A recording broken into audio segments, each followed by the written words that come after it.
અર્ધબળ્યા કાષ્ટનું વધવા ઘટવાનું. સ્વામિનારાયણ હરે સંવત 1876 પોષ સુધી 14ને દિવસ શ્રીજી મહારાજ શ્રી ગઢડા મધ્યે દાદા ખાચરના દરબારમાં શ્રી વાસુદેવ નારાયણના ઓરડાની હારે જે ઓરડો તેની ઓસરીએ ઢોલિયા ઉપર વિરાજમાન હતા અને સર્વ શ્વેત વસ્ત્ર ધારણ કર્યા હતા ને પોતાના મુખારવિંદની આગળ સાધુને જમવાની પંક્તિ થઈ હતી. તે સમયે શ્રીજી મહારાજ બોલ્યા જે સત્સંગી સત્સંગમાંથી પાછો પડવાનો હોય તેને અસદવાસનાની વૃદ્ધિ થાય છે ને તેને પ્રથમ તો દિવસે દિવસે સત્સંગી માત્રનો અવગુણ આવે છે ને પોતાના હૈયામાં એમ જાણે છે સર્વે સત્સંગી તો અણસમજુ છે ને હું સમજું છું એમ સર્વથી અધિક પોતાને જાણે અને રાત્રિ દિવસ પોતાના હૈયામાં મૂંઝાયા કરે અને દિવસમાં કોઈ ઠેકાણે સુખે કરીને બેસે નહીં અને રાત્રિમાં સૂવે તો નિદ્રા પણ આવે નહીં અને ક્રોધ તો ક્યારેય મટે જ નહીં અને અર્ધ બળેલા કાષ્ઠની પેઠે ધૂંધવાયા કરે એવું જેને વર્તે ત્યારે તેને એમ જાણીએ જે એ સત્સંગમાંથી પડવાનો થયો છે. અને એવો હોય અને તે જેટલા દિવસ સત્સંગમાં રહે પણ તેના હૈયામાં કોઈ દિવસ સુખ આવે નહીં અને અંતે પાછો પડી જાય છે. અને સત્સંગમાં જેને વધારો થયાનો હોય તેને શુભ વાસના વૃદ્ધિ પામે છે ત્યારે તેને દિવસે દિવસે સત્સંગી માત્રનો હૈયામાં ગુણ જ આવે અને સર્વ હરિભક્તને મોટા સમજે ને પોતાને ન્યૂન સમજે ને આઠે પહોર તેના હૈયામાં સત્સંગનો આનંદ વર્ત્યા કરે. એવા લક્ષણ જ્યારે હોય ત્યારે જાણીએ જે શુભ વાસના વૃદ્ધિ પામી છે અને તે જેમ જેમ વધુ સત્સંગ કરે તેમ તેમ વધુ સમાસ થતો જાય અને અતિશય મોટપને પામી જાય છે.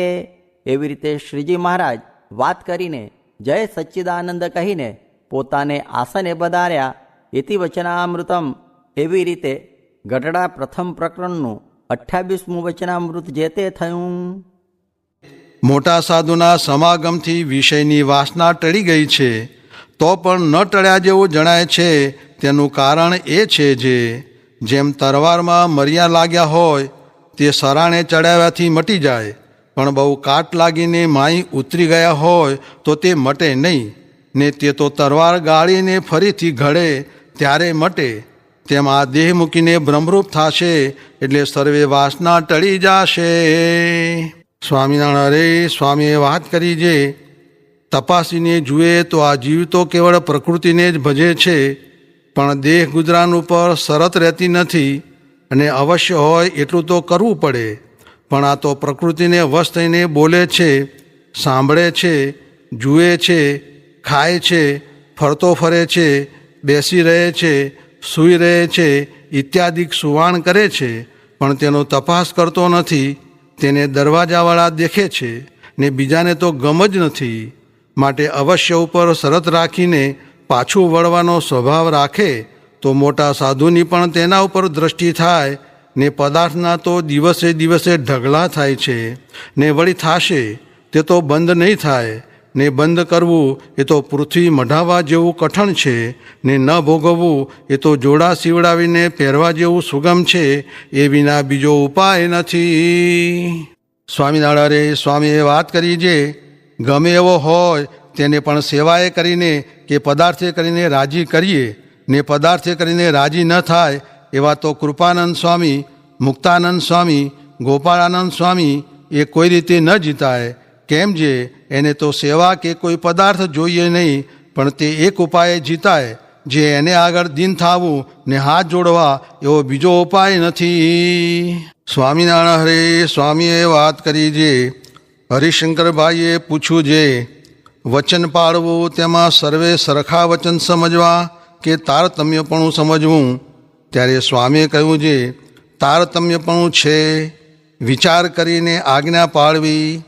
તે ઉપર દ્રષ્ટાંત દીધા જે પ્રથમ મહારાજે એમ આજ્ઞા કરી હતી જે ગૌગ્રાસ, શ્વાનભાગ વગેરે કાઢ્યા વિના જમવું નહીં. તે ઉપરથી કેટલાક સાધુ 2-4 લાડવા હરિભક્તના બગાડવા માંડ્યા ને કેટલાકે એ પ્રમાણે ન કર્યું. તેથી રામદાસજીભાઈ વગેરે રાજી થયા. બીજું દ્રષ્ટાંત પ્રથમ મહારાજે એવી આજ્ઞા કરેલી જે લઘુશંકા કરીને કોઈ આવે તો સર્વેને ઊભા થવું. તે તે જેતલપુરમાં અમે હતા ત્યાં એક સાધુ લઘુશંકા કરીને આવ્યા ને અમારાથી ઊભા ન થવાનું, તેથી અમારો તિરસ્કાર કર્યો. તેમાંથી તે સાધુ ગાંડા થઈને જાતા રહ્યા. ત્રીજું દ્રષ્ટાંત.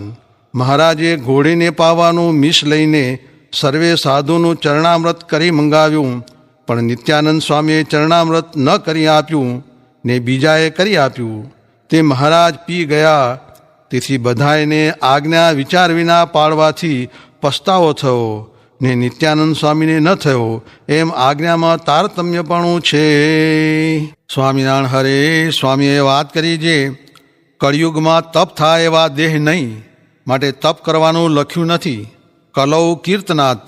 કીર્તન કરેથી પાપ બળે ને હાલતા ચાલતા સ્વામિનારાયણનું ભજન કરેથી પાપ બળી જાય. નારાયણ કવચમાં કહ્યું છે એ કલમ લખી ગયા. સ્વામિનારાયણ હરે. સ્વામીએ વાત કરી જે ઝેરના લાડવા ખાતા સારા લાગે, પણ ઘડીક પછી ગળું જલાય, તેમ આ વ્યવહાર છે.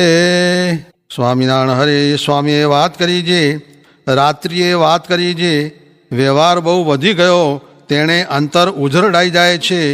જેમ ટોપરું ખમણીએ કરીને ઉઝરડાય છે, તેમાં ટોપરાનો આકાર રહેતો નથી, તેમ ઉઝરડાઈ જાય છે.